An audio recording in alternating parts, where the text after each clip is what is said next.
बाबा, याजूज माजूज कौन थे?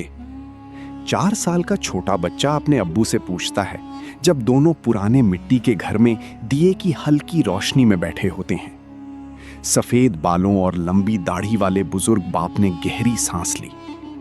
बेटा, याजूज माजूज इतने बड़े थे कि आम इंसान उनके सामने छोटा लगता था। उनकी तादाद हजारों में थी।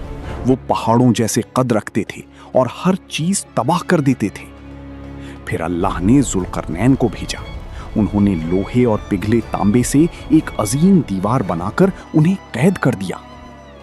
बच्चा डरकर अपने बाबा का हाथ पकड़ लेता है। बाबा, क्या वो वापस आएंगे? बुजुर्ग बाप धीमी आवाज में कहता है, क़ियामत के करीब, जब अल्लाह चाहेगा वो दीवार टूट जाएगी। दिया जोर से हिलता है और घर में खामोशी छा जाती है।